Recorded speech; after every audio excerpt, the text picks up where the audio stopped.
Hello, everybody. Welcome back to the Ice Bath podcast. This is episode number 15, and I'm delighted to welcome Glenn Rhea.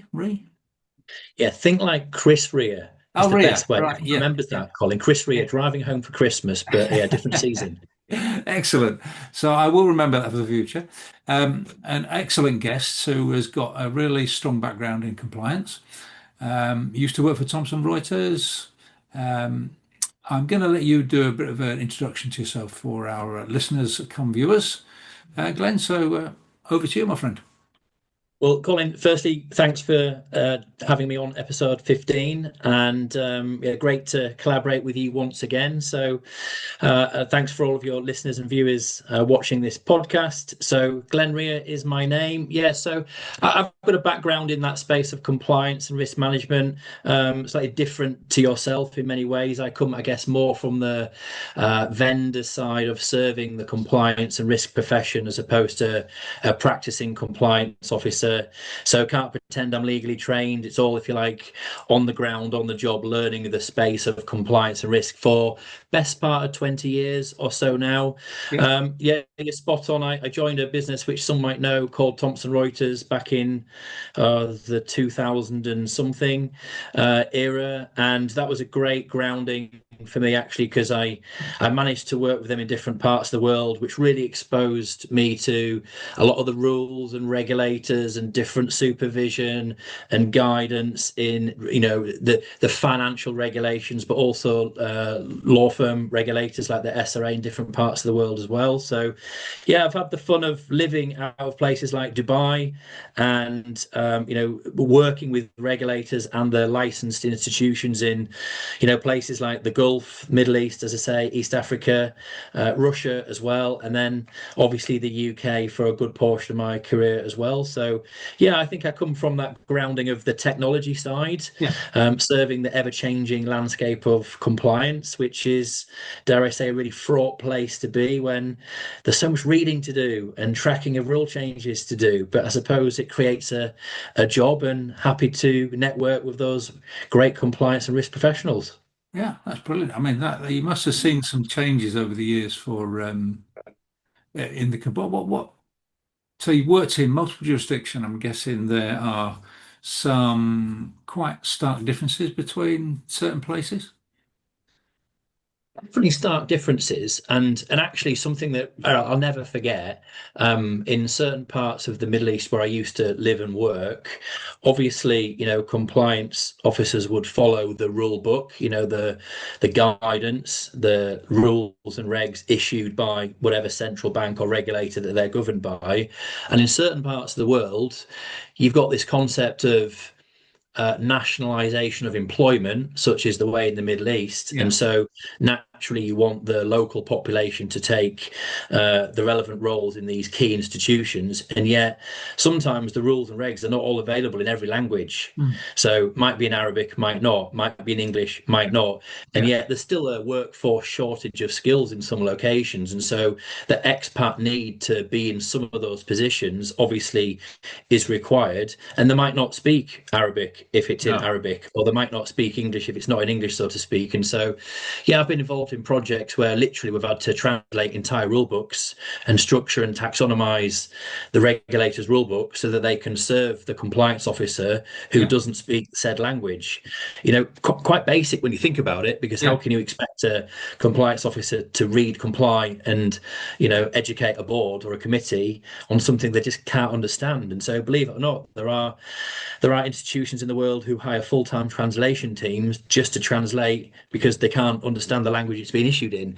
So that's a thing of the past, I think. I was certainly exposed to things like that around 15 or so years ago when I was highly operating in that part of the world.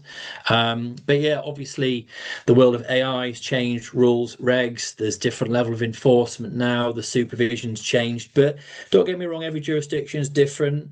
It comes down to the level of risk appetite and frankly the resources often at government level. So really, really different, really interesting role to be Mm. in. Yeah, and the UAE, I mean, if you mention that in a sort of compliance sort of conversation, certainly UK, Europe. the first thing they were talking about is sort of high risk jurisdiction, but um, and some of the issues, and I know that from a sort of due diligence perspective, but I wonder if the reality is that, or if it's just that the regulations aren't well understood or advanced as we'd like to think they are. I think I've always kind of had this view, and I'm not sure it's waned massively, but I think a lot of until you've actually had the enforcement, Mm. and the level of supervision visits and inspections, obviously that drives the level of, seriousness and attention that, it's never really at the compliance officer level. It's more at the board level where Yeah, the resources available to the department, whether that's the tech or the staff number, and it kind of comes from, as I say, how stringent that level of enforcement is. yeah, yeah, So I think it's a bit of a daisy chain effect, and I kind of feel like that's always going to be the way. yeah, Obviously, here in the UK, there's a pretty sizable enforcement and supervision teams. If you maybe contrast that maybe with the SRA, who obviously governs the world of yeah. law, they just don't have the size. They just No. don't have the headcount to be able to enforce. And so, there's different regulators that obviously use the resources that they've got. Some pretty effective consultations out there. Some that you would argue don't quite know what the purpose of that is going to be. Is it really going to move the needle? Yeah, But I think ultimately it's like that crack of the whip. As soon as you issue that sizable fine or warning, or somebody's, locked up, the world changes a little bit, and mm, all of a sudden everybody reacts. But it often needs that first, line in the sand, doesn't it, to be made, that yeah, fine yeah. for everybody else to kind of follow. Yeah, I would say probably 80% of my open source due diligence stuff comes from is post regulatory intervention. It's sad, really, that people Yeah, wait it is. time as somebody comes along and says you're not doing it properly or there's a problem, and then it's okay. Let's get somebody in to train us how to do it properly. I think all that hassle could have been saved if you'd have just invested, or the board had been persuaded, or whatever, to make those sorts of decisions. Um, I could well understand, but there's also more challenges put in front of companies, banks, licensed institutions, more than we've ever had. There's so much more AI and technology used that maybe represents a situation that you've never had to resolve before. yeah, And I'm sure that in your world there's all sorts of different ways of masquerading, bad actors and that type of thing yeah, that might then warrant, well, I just never came across that situation before. So as much as we'd like to think that, it's always a foreseen issue, I just wonder if the technology is moving at such a level that that's not as easy to say anymore. yeah. I think you're right. I think it's difficult to keep pace with it, and certainly I've had to adapt my own training to sort of pull in AI, because if you're not talking about it, then people are thinking, why not? Um, but do you think training is taken seriously enough in the compliance world? I think by the compliance functions, Hmm. certainly, I don't think I've ever had the conversation with a vested professional who has felt, I don't think I'm ever going to be visited by an inspector who's not really going to. I don't think you've had that situation. I think it's um, I do think you get the situations an awful lot where it's felt like the experienced staff in an organization's been through a very similar type of training for so many years. Hmm. It's like, well, what's new here? Yeah, And so, therefore, the level of importance wanes a little bit over time. I'm yeah, not saying that's always the case with newer staff who are newer to roles, etc. Then I think that's probably still taken quite seriously. But again, is it different region to region? Of course it is. yeah. Of course it is. And again, I think it comes down to the enforcement a little bit. We're lucky enough that we do business obviously here in the UK, a few different parts of Europe, and I think taken generally pretty seriously. Parts of the Middle East, again, through the Gulf. In the past, I've done a fair amount in places like East Africa. And yeah, I would say that in some of those locations, it's been a little bit more generic material that's been Hmm. acceptable. The Yeah, principles of AML, the principles of fraud, the principles of market conduct, what to look out for, etc. I think the challenge has been, and I think the shift is very much towards certainly the multi-product, multi-layered types of institutions that have more complex offerings. They are very much trying to change the material that they put in front of their staff to be fit for purpose, fit to the products and services that they offer, fit to the jurisdictions that they offer, and that might mean multiple variations of one Mm. topic, and you do see that, and I'm sure you've seen it, I see that, but I just think it's different depending on different jurisdictions and different levels of complexity depending Mhm. on the organization you're talking to. So I don't think it's an exact answer. It just frustrates, though, as I'm sure it does for you, when you do occasionally get that one that's a bit of a tick box, because actually, as someone that operates in that space, isn't it interesting when you can Yeah, get involved in the project and it's actually, you're learning about a product or a service and the exposures that that has and how to drive some more accountability. yeah, yeah, absolutely. And that my next question really, because you operate in that world of training, we both do. But what, in your opinion, what works and what doesn't work for the delegates? Um, well, we offer different styles, as Mm. I'm sure you've tried or may have used over the years as well. So I think the one that disrupts the most is still that concept of a game-based offering. Right. Um, we offer, we actually give the client the choice, frankly, because sometimes if you've done a particular traditional online course and you get that email from whoever it comes from, a HR department, and it says it's got to be done in the next 2 weeks, and it's like that sigh moment of, Yeah. we've all been there, it might be a cyber course, it might be Yeah. a GDPR course, and we've all cried. To get less of that reaction tends to be if it's game based. Mm. um, Now, we don't game base everything. It's still professional content delivering, accountability on a professional topic. But just we kind of find there's three things that we see more here. If it's a game based, more than that traditional course, which has got an introduction, a chapter, a test, a chapter, a test, and then, end of course has got another test. And don't get me wrong, we still do that place. We have alliances too, but with the games, there's three things that we see. Engagement is higher, retention and knowledge transfer is higher, and the completion rate is higher. And Yeah. the engagement increases. Guess what? Because it's a bit like when we were all teenagers and playing computer games and Yeah. Sonic the Hedgehog back in the day, where you're zoned in. Yeah. And you're zoned in because you're interested. And so, looking at a few numbers before the ice bath with you over the last 24 hours, I was kind of amazed by some of the surveys out there, but they're all quoting similar numbers around, well, the active participation engagements up to 60% more Yeah. than traditional learning style.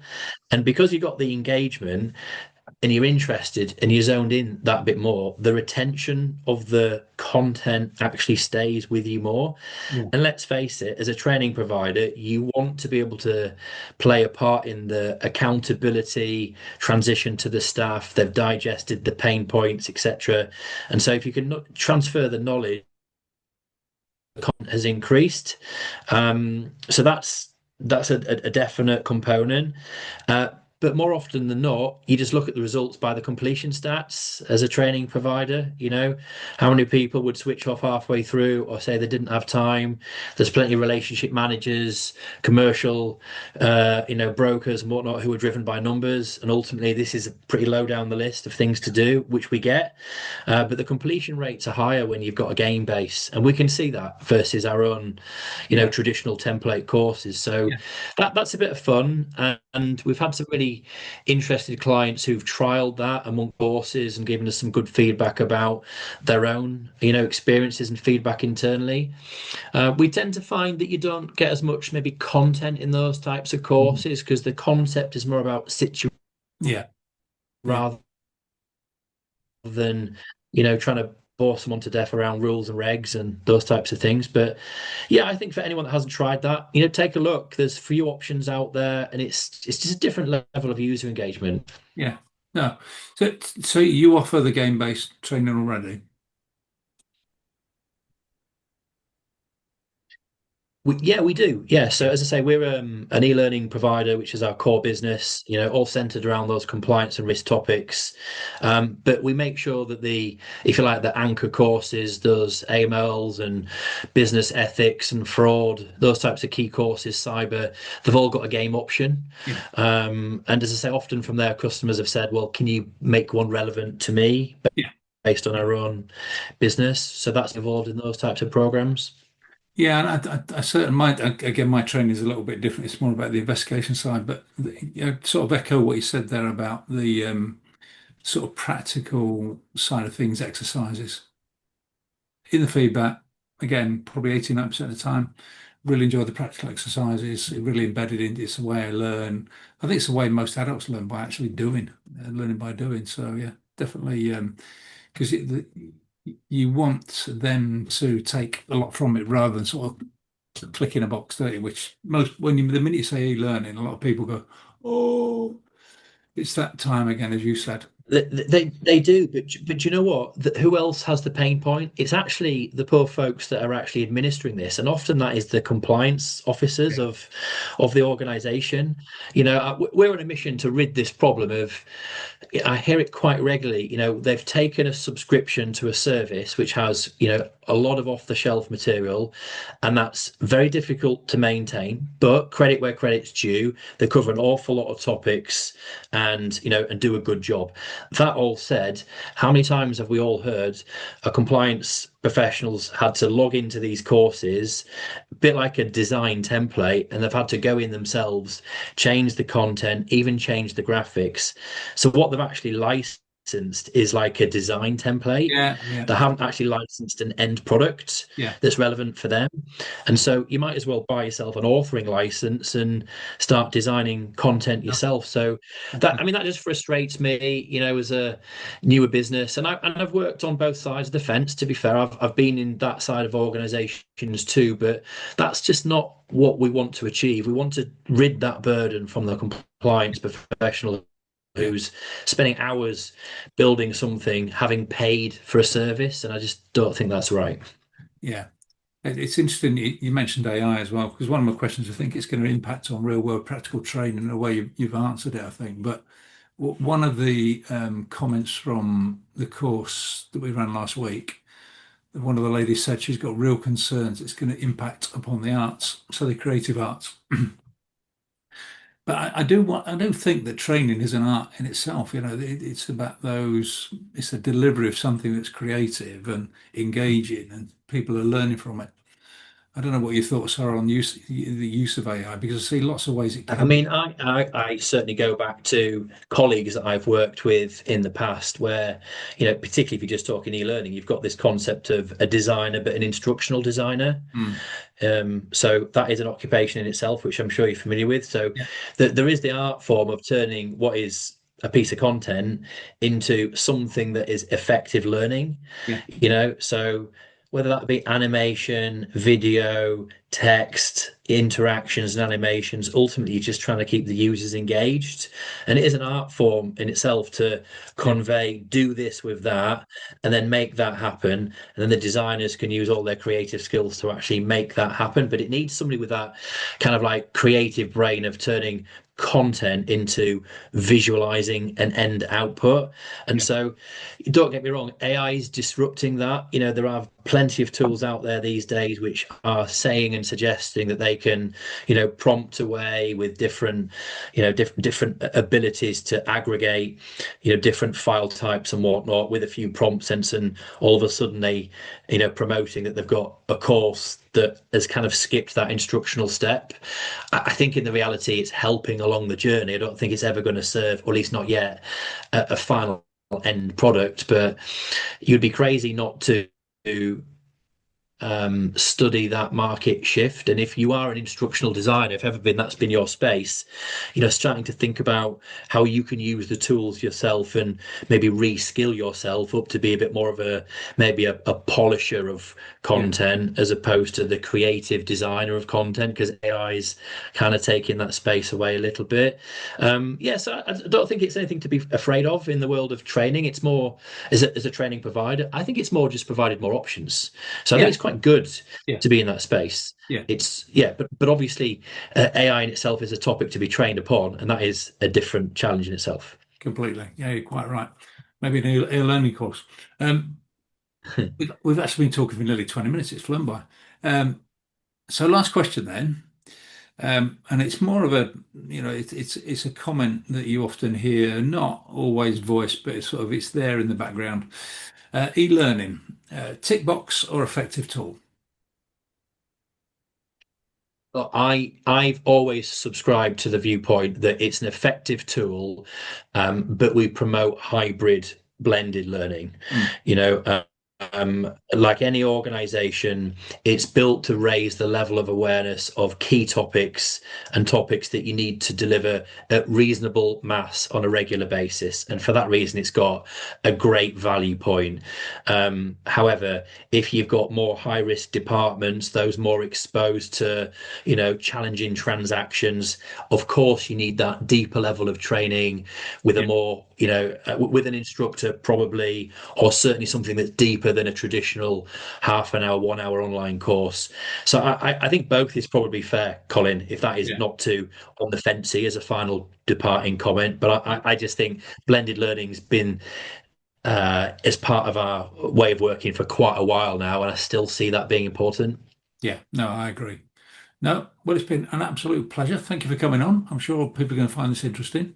How do people find you, Glenn? What's the best way of connecting with you if they want to know Yeah, more? so please come and visit us at our website, which is www.complifyglobal.com.